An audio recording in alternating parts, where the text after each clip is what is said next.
Merhaba arkadaşlar.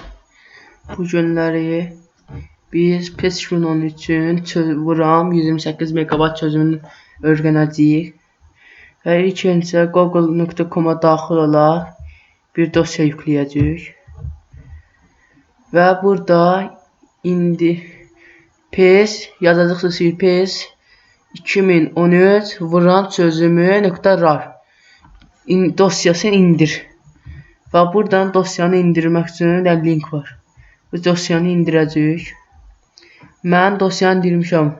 Yoxsa siz bilmədiyinizə görə mən sizə öyrədirəm. Və işte buradadır. Bu dosyanı biz PES 2013'ü düzəltmək üçün işarələyəcəyik. Gözləyin bir dəqiqə. Sonra daxil olaq PES 2013'ə.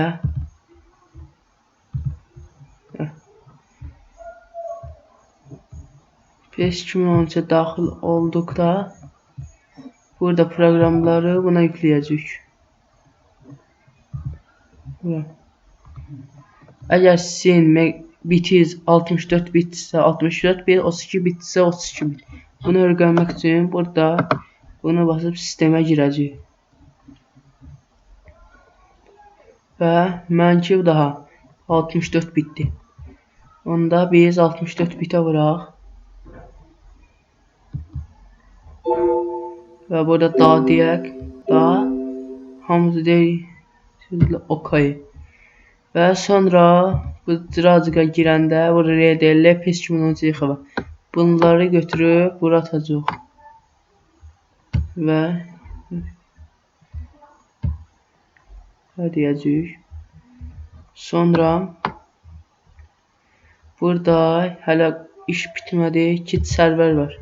Bunun içində qədər dosya var. Bunu da götürüb bunun içine atacaq. Deyəcəyik.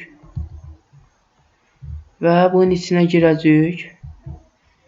Burada 2 dosya var. Zonfig, Manager. Bizcə Manager'ə girək. Burada PES 2013 EXE-də saxlayaq və Atlas deyək. Və sadəcə Zonfig'ə tıklamayaq. Bunu belə eləyək. Burada Zaposko imeni. Belə eləyək. Arkadaşlar burada sizin ekranınızın boyutu neçədirsə onu yazın. Məsələn sizin ki mən özüm baxım. Mənki 1366 760 FPS. Boyutu buraya yazırıq və buradan medium seçirik. Burada da hızlandırmanı 1.4 eləyirik və save deyirik. Arkadaşlar ücretsiz oyununuz hazırdır. Yani da ana ligaya her yere girebilecek. Sağ olun arkadaşlar, abone olmayı da unutmayın.